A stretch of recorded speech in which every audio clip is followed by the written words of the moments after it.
Welcome into the game in Tuscaloosa. I hope all is well, man. I'm fired up to come into the home of the Tide there, all the way across the pond in Karlstad, Sweden. And you've just won a championship. Now, that's a couple during the summer, I believe.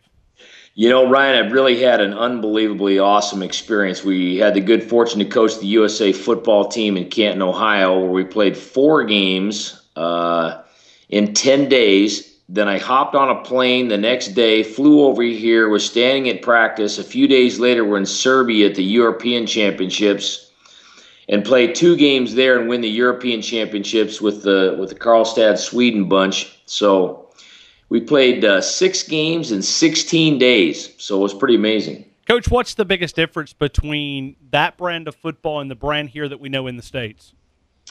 Well, obviously in the States, you've got much bigger, faster, talented, coaching. I mean, the whole thing is upscaled for sure. But the cool thing about this is, I mean, football is really growing internationally at an exponential level, and there's a ton of interest and a ton of growth going on.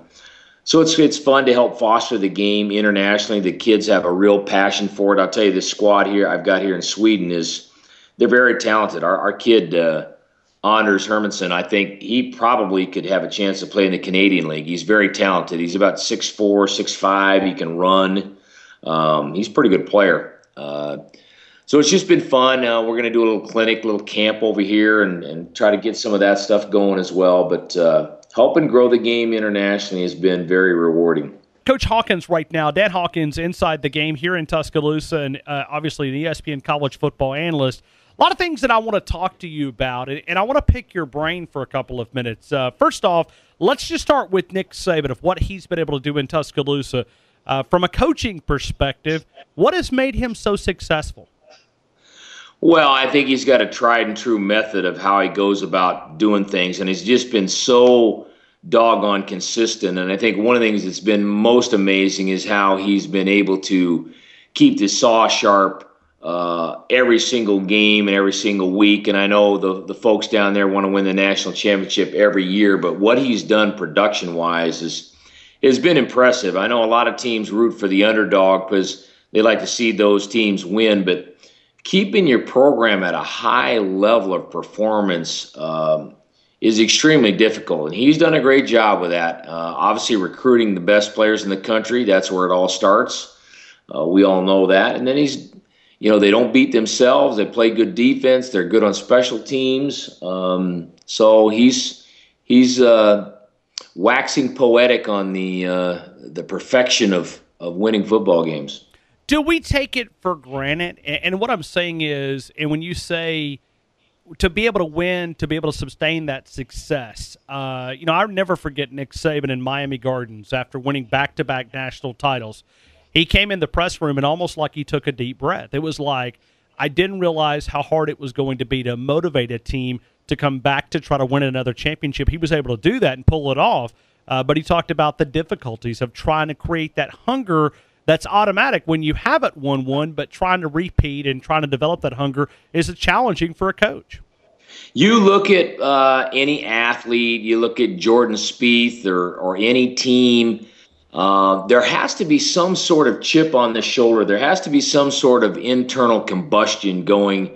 There has to be a hunger, a drive to kind of want to go and prove something. And when you're a young guy and you're 18, 19 years old and you got a lot of rings on your fingers and things are going pretty well, it's hard to really appreciate those last 2 sets on the squat rack or those last 2 sprints or perfecting that route or your eyes or your vision or your communication of really overemphasizing what it is you're trying to do. I mean, it's very, very difficult. And the disease of success takes down a lot of individuals as well as teams. So, and like I said, I know the folks down there want to win the national championship every year, but what he's done, I mean, just getting the Tide to operate at a high level all the time has been very impressive to me.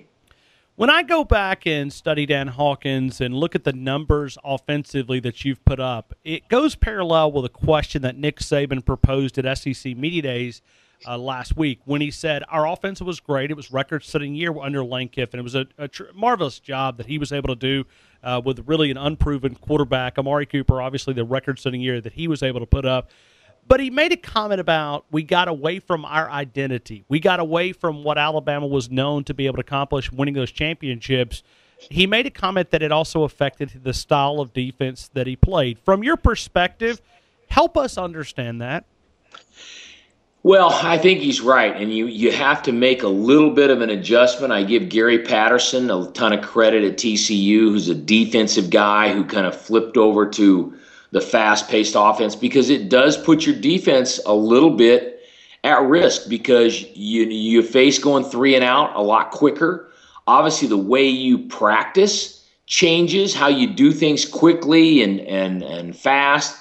But, normally the old school way of, well, let's run the ball, let's keep the ball away from, protect our defense, punt the ball, get 2 first downs and punt, play field position, don't put your defense at risk. All those things kind of go out the window when you decide, okay, we want to go tempo and we want to go no huddle, because you're going extremely fast. By and large, you're not getting in a lot of 21 and 22 personnel, meaning 2 backs and 2 tight ends or 2 backs and 1 tight end. You're spreading people out and playing a different style of attacking football. So your defense sort of has to adjust as well. And, you go back and talk to Nick Aliotti, who was at Oregon for many years under Mike Bellotti, and they were a 1 tight end and a 2 tight end and a play action, an inside zone, outside zone team, and doing that, hitting the check down guy and doing those kinds of things to going wide open, full throttle. It changes everything you do with your defense in terms of your depth charts, how much you rotate guys, because you're going to see a lot more plays. People are going to have a lot more opportunities to move the ball and score the ball against you. So I definitely agree with what he's saying. But I give those defensive guys a ton of credit that say, hey, I'm willing to do that because I think the advantages are worse than disadvantages. And quite frankly, I believe that. I mean, we just – now, granted, it was in Serbia, but we just won a game 84-49. 84-49. Now, we couldn't really stop the other team at some points in there, and you think about, but I was marveling at that a little bit. I'm going, we just scored 8. We won 84-49. I mean, that's just incredible. But when you have that kind of high octane offense a little bit, I mean, you're rolling. Your defense has got to get – we had a lot of one-play drives. Your defense has got to get back off the bench and get back in the game. They don't have time to rest. It becomes a whole different mentality. When I look at the possibility of having an elite defense with an elite offense, do you think you can have that combination? You can have both elite at the same time? Well, it just depends what you describe as elite. And I think you have to sort of change your mindset when it comes to elite. Obviously, if you're going to go that track, you're going to go that high-octane nitrous oxide offense, you've got to be productive. You've got to get first downs. You've got to score a lot of points. And then defensively, I think when you talk about having an excellent defense, throw out the yards per carry, throw out the total yards. It really becomes scores, per opportunities. And to me, that's the big difference is the normal statistics that everyone would look at. You're going, well, gee whiz, they rushed the ball for this. They threw the ball for this. Well, that doesn't matter. It's about keeping them out of the end zone so that your team can break service and get ahead and get going. So how we measure the metrics, the analytics that we normally use in football would be thrown out, and it all goes back to scores per drives in a sense. And to me, that's the measure of a great defense when you want to play that fast-paced offense. How complex is Gus Malzahn's system across the state? Listen, you're in Tuscaloosa, so if you say negative or positive things, it's okay. We're talking to Coach Dan Hawkins inside the game, but how complex is that hurry-up system that Gus Malzahn runs across the state? Well, what he does, which is so awesome, is he takes simple concepts and then has a ton of little tweaks on it. So he has a system. It's not just plays. So they have ways of, they run quarterback power, which a lot of people pull the offside guard, lead a back, running counter, and then run the fly sweep off of that.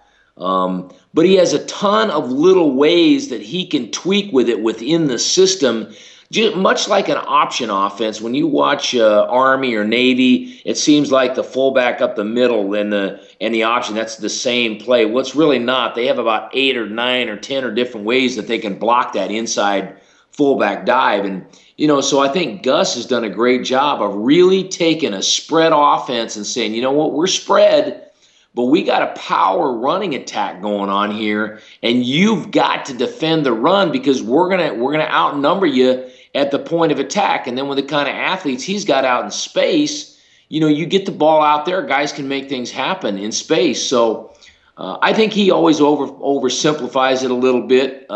One, because no one wants to show all their cards, but if you really look at it, boy, the cool thing is all the little tweaks that go on within each play that really make it roll.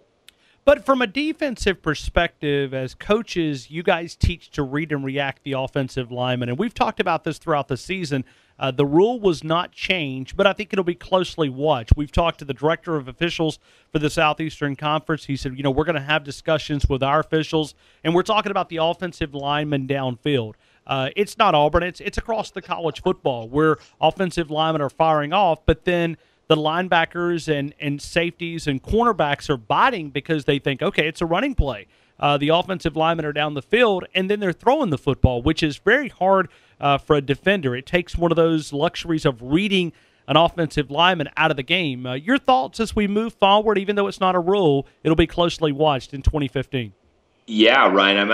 You're dead on, and it's what I call conflict of assignment, and it's not an original thought by any means. But what happens is now you start pulling guys. Like Gus will pull guys going left, and the ball's going right, and it looks like a run, and you got half the guys thinking it's going left, but the ball's going right. But then you can pull it and throw it downfield. So the defender, the old read and react thing, it hurts the defense because they can't trust their eyes. It's not the same as the hat go, you go, and all that. Pads down, fire out, it's a run. So you have to play a different style of defense. It'll be interesting to see, how they officiate it. But things happen so quickly and so fast. I don't think you have to have offensive linemen being 4 yards downfield per se for the whole thing to work. You're still pulling people. You're still down blocking, you're still base blocking and showing that kind of hard ball run. It makes it very difficult because you're not right. The defender is not right. It's very difficult for him to put himself. He's got to deny his eyes, deny his reads. That puts the defense in an extreme bind.